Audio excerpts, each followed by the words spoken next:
So sometimes I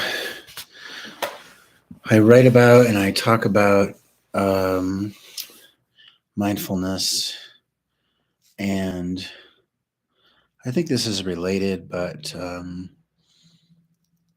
an interesting 12 months going back to March, really when I probably went to see my mother around Mother's Day when we first found out she had colon cancer after many years of struggling with what she thought was post polio syndrome. She had lost a lot of weight, and they were doing a lot of testing. And at that time, my job was becoming more intense with a new role that I was working at that I thought was um, kind of good, but also not sure about. I didn't realize how good it was, and also how complicated things were going to get at work last year. And so, and I'm in sales at a large company, which where I knew people could be very successful, but I didn't, and I thought I was already pretty successful, but I didn't realize what that could look like. And as my mother struggled, I went to take a client to. I went to Boston in March for a corporate event, and then I flew to I flew to the Kentucky Derby to host a client. My first time at the Kentucky Derby, which brought up feelings, reminded me of my dad who loved horses, who probably never got a chance to go to the Kentucky Derby. It would have been really lovely for him. He would have loved that. And so I got to think about him, even though I'm not into gambling or horses or any of that stuff. And go see my mom, surprise her on Mother's Day. She was super happy. And then go to Boston for a corporate event, which in hindsight was good. The beginning of a really interesting year, meeting with very high level people, spending time with my vice president, who I knew but did not really spend time with personally, because during COVID we didn't really get a chance to see very many people. But I got to do all that, work on this really large project deal, which picked up steam throughout the summer. Went to see my mom took my daughter and my girlfriend, traveled again, went to see my mom again after chemo had started, and then stopped the chemo because it wasn't really doing anything. They did surgery. My sister was the one taking care of her. So I was trying to support my mom and my sister, and getting support for myself somewhat. And then in November, going to see her in the hospice, which was, knowing that she could pass away at any day. And she passes away November 11th, right before my birthday, where I'd planned to take my daughter and my girlfriend to Mexico, which was a good thing to do because I was having a really hard time. My mother passed away because my dad had passed away 13 years ago, but suddenly it felt like I had lost both of them. And going to Mexico for a few days, and you talk about privilege and having the ability to do things like go to Mexico. Well, that was, things got even harder and better after that. And of course, I'd written about this and continue to write about it, but in my fiction and in my nonfiction writings on Medium and Substack, and my soon-to-be released novel and or memoirs, maybe sometime, not soon, but they're in the works. But Medium and Substack have my stuff, and I write about it. So I go to see my mom with my daughter and my girlfriend in the hospice. I say goodbye, and then my uncle John, her brother, comes in to say goodbye. and he seems fine, and he was doing pretty well. And then she passes away a few days later, and then he ends up having a procedure due to brain cancer. And then I was organizing the memorial service for my mom, and because my aunt had passed away, her sister, during COVID, she never had a memorial service, and her ashes and my cousin's ashes, her son's ashes, were at my mom's house. So I figured I would take care of all of it. So we basically had a memorial service for my mom and her sister, my Aunt Joanne, who I also loved very much. And this memorial service happened at the beginning of December, right after I closed one of the most complicated and positive deals in my career, in a sales career, which of course at the time seemed great, but all kind of, there was just so much going on with my mother just passing away and appreciating it, not enjoying it as much as I would have normally, of course.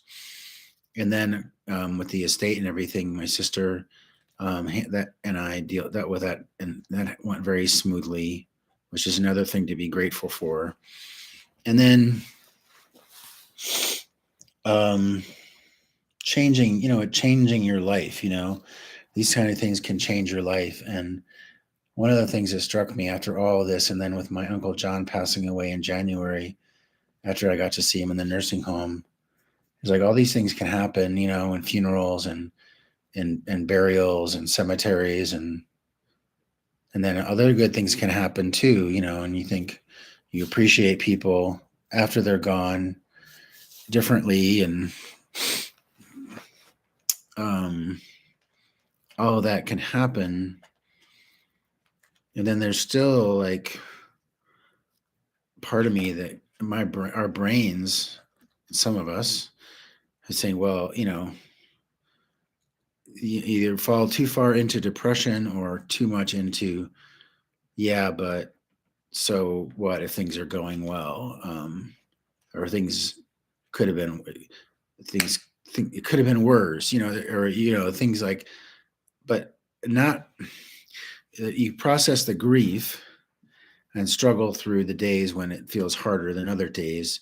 But things when things are going well, and getting all these awards at work and making extra money and having enough money, so I don't have to worry about, I don't have to worry about money as much, and to be in that kind of privileged position, but also dealing with grief at the same time, mixed with just, yeah, the mixture, kind of a mixture of things.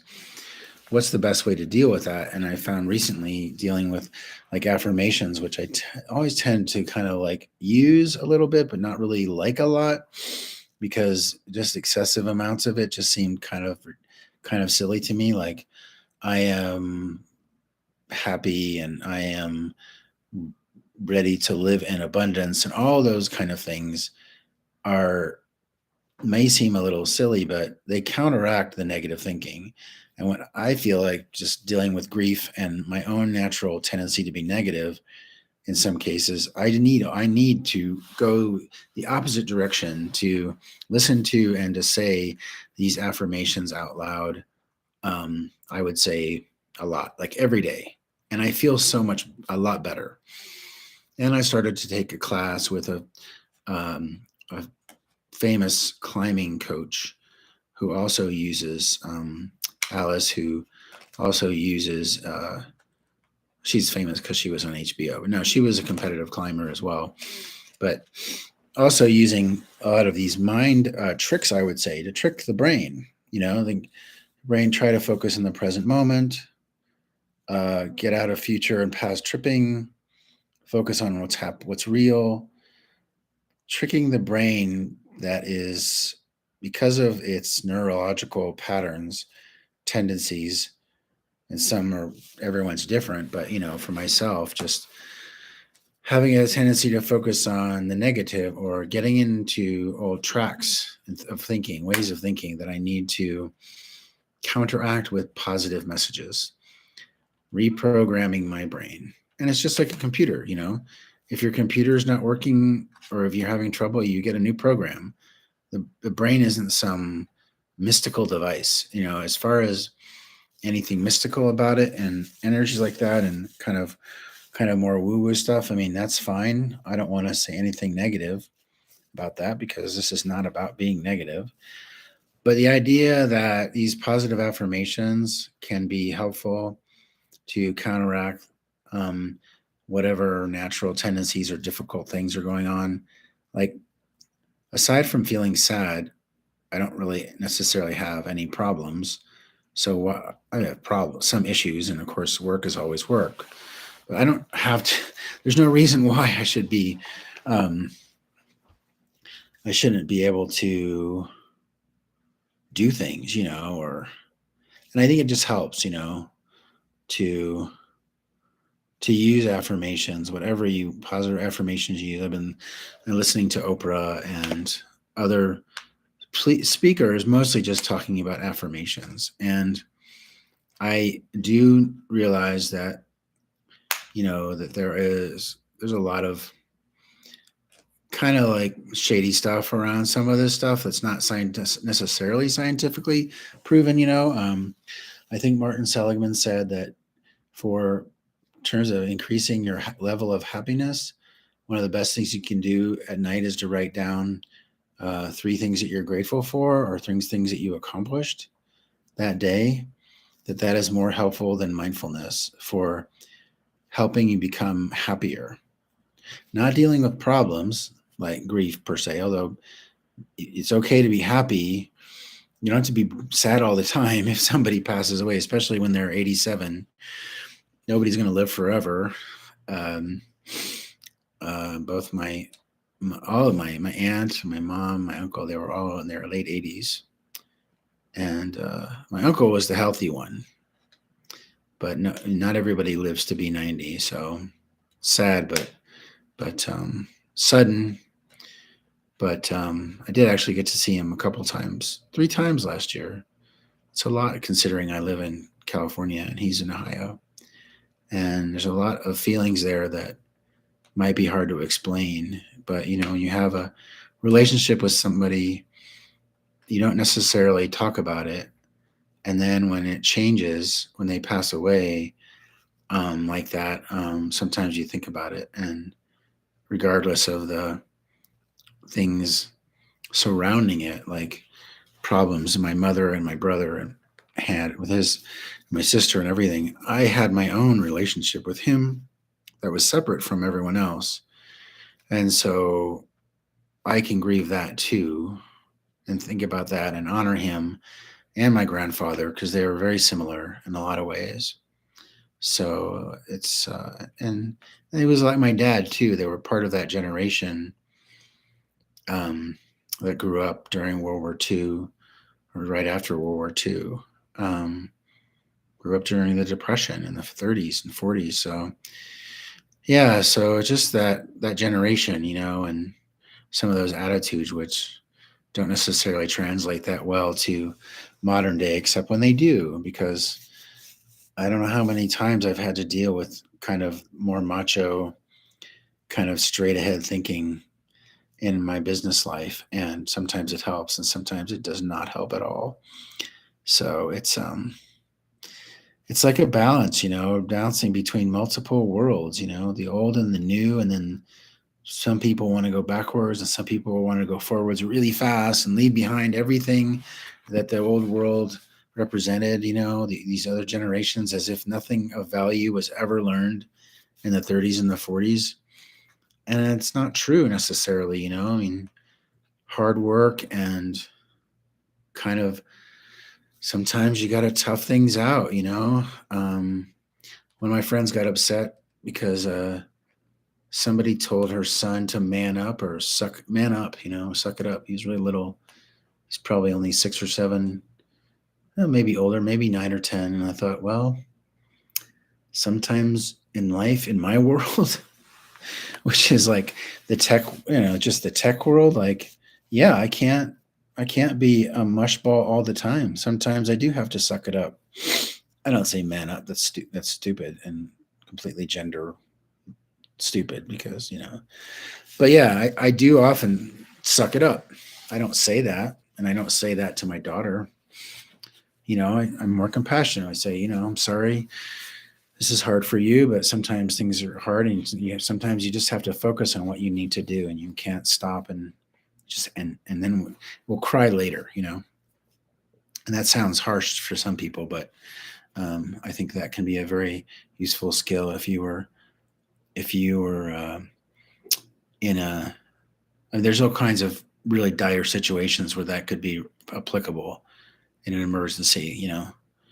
That if you need to, if there's an earthquake or something, or a storm or a flood, let's do what we need to do to get to safety, and then we'll talk about it later. We'll process our feelings later.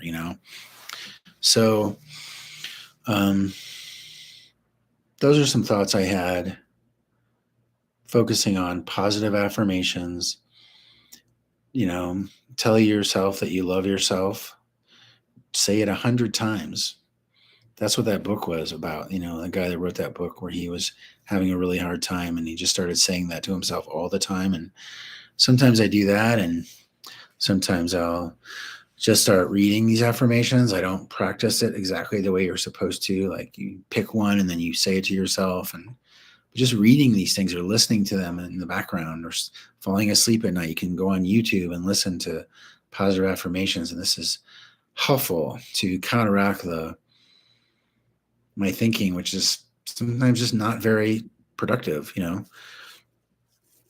Thinking about the past or relationships, and I can write, and sometimes it's hard to write. You're writing and tired, and I can just listen to a motivational speech or talk that's especially, but not like super success focused. Like, this is not about becoming super successful. This is about being successful, working hard, dealing with grief, and then taking a break. Like, just relax.